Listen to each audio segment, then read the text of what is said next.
Hola a todos. Hoy vamos a meternos de lleno en el mundo fascinante y a menudo bastante confuso de los profetas de la Biblia.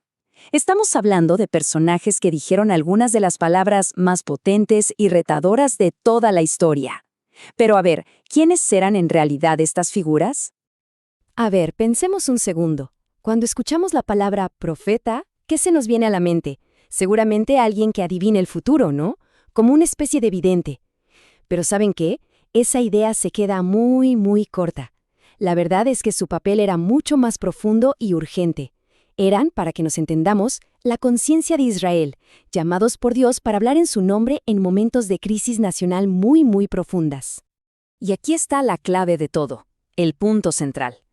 La autoridad de un profeta, bueno, no venía de su carisma, ni de si hablaba bonito, para nada. Venía directamente de la fuente de su mensaje.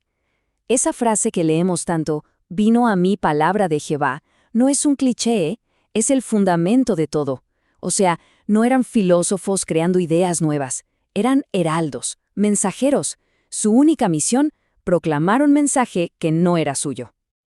Ok, para poder entender bien este tema, vamos a dividirlo en 4 puntos clave. Primero, ¿de dónde venía su autoridad? Segundo, ¿por qué aparecieron justo en esos momentos de crisis? Tercero, ¿cuál era el corazón de su mensaje? Que van a ver que tiene como un patrón. Y por último, vamos a ver algunas herramientas prácticas para leerlos hoy en día. ¿Listos? ¡Vamos allá!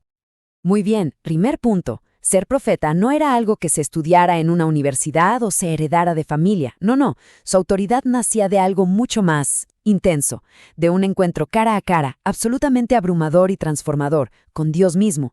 Un momento que, literalmente, les cambiaba la vida para siempre. Miren, por ejemplo, la reacción de Isaías. Es increíble.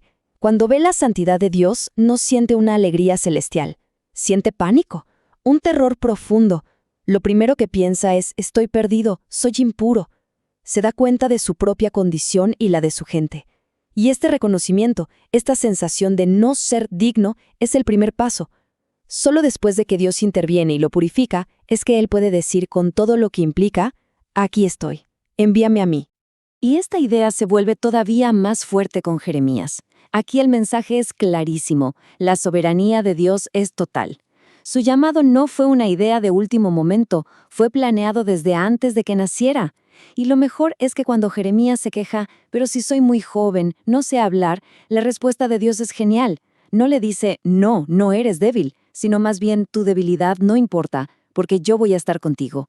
El llamado de Ezequiel es, ¡guau!, una imagen potentísima. Nos muestra perfectamente esa naturaleza agridulce de ser profeta. Imagínense, le ordenan comerse un rollo de papel que está lleno de malas noticias, de juicios y lamentos. Pero cuando lo prueba, le sabe dulce como la miel. ¿Cómo es posible? Bueno, es que para el que es fiel la palabra de Dios sea cual sea, incluso si es un mensaje duro, siempre es buena, siempre es deseable. Ahora, la pregunta es, ¿por qué aparecieron? ¿Por qué justo en ese momento? Pues miren, los profetas no surgieron de la nada en un tiempo de paz. Todo lo contrario. Fueron una especie de plan de emergencia de Dios, una respuesta directa a un fracaso total, a nivel institucional y de toda la nación. Básicamente, todo se vino abajo por 3 razones. Primero, el sacerdocio, que debía enseñar la ley de Dios, estaba corrupto. Segundo, los reyes, en lugar de guiar al pueblo, lo llevaron a adorar otros dioses.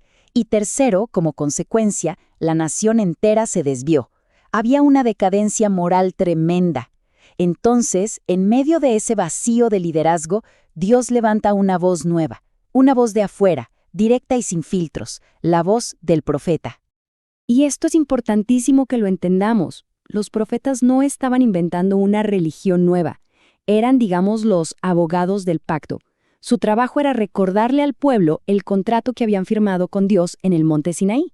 Todo su mensaje se basaba en eso, en las bendiciones por obedecer y las maldiciones por desobedecer que están, por ejemplo, en Levítico 26. Lo único que hacían era decir, oigan, esto es lo que firmaron y esto es lo que está pasando porque no lo están cumpliendo. Y bueno, todo esto nos lleva al núcleo, al corazón de lo que decían. Y lo interesante es que, aunque cada profeta tenía su propio estilo, Casi todos seguían un patrón muy claro, un mensaje poderoso de 3 partes que se repetía una y otra vez. Este patrón es como la llave maestra para entender los libros proféticos. Miren qué sencillo. Primero, la denuncia. Actuaban como fiscales, señalando 2 pecados principales, la idolatría, que era como serle infiel a Dios, y la injusticia social. Segundo paso, el juicio, la consecuencia lógica de romper el pacto. Básicamente decían, si siguen así, va a pasar esto. Pero, y esto es fundamental, el mensaje nunca terminaba en la oscuridad. Siempre había un tercer paso, la esperanza. La promesa de que un pequeño grupo, un remanente, se mantendría fiel y de que habría una restauración y finalmente un nuevo pacto. Pero, ¿su mensaje era solo para Israel? Para nada. Y esto es fascinante. También hablaban contra las otras naciones. Y esto no era simple nacionalismo, ¿eh? Era una declaración teológica brutal. Al anunciar juicio sobre Babilonia por su orgullo, o sobre otras naciones por su crueldad, lo que estaban diciendo a gritos era, nuestro Dios no es un Dios local, no es solo el Dios de Israel, es el soberano de toda la tierra. Dejaban claro que Dios es el juez de toda la humanidad. Ok, llegamos a la parte práctica. ¿Cómo le hacemos nosotros, miles de años después, para leer estos textos que a veces son tan complicados? Bueno, vamos a ver un par de herramientas de interpretación, de hermenéutica, que son súper útiles. Regla número 1, la regla de oro, la que no podemos olvidar nunca. El contexto lo es todo. Un texto no puede significar hoy algo que nunca pudo haber significado para la gente que lo escuchó por primera vez. Así de simple. O sea, para entender a Amos, tenemos que saber qué pasaba en el Reino del Norte en el siglo VIII a.C. El contexto histórico y cultural no es un extra, es el punto de partida. Ahora, para entender cómo veían el futuro los profetas, hay una analogía que es buenísima. Es la idea de la montaña de la profecía. Pensemos que el profeta está viendo una cadena de montañas a lo lejos. Esto nos va a ayudar muchísimo a interpretar sus predicciones. Imaginen la escena. Estamos viendo una cordillera a la distancia. Vemos los picos, ¿verdad? Uno parece estar justo detrás del otro. Pero lo que no vemos son los valles, a veces larguísimos, que hay entre un pico y el siguiente. Bueno, así era la perspectiva profética. El profeta veía los grandes eventos del plan de Dios como picos en el horizonte. Parecían estar pegados. El mejor ejemplo es Isaías 61. Cuando Jesús lee ese pasaje en la sinagoga, se detiene justo a la mitad. ¿Por qué? Porque estaba diciendo, este primer pico se está cumpliendo ahora, conmigo, pero el siguiente pico, el del día de la venganza, todavía estaba en el futuro.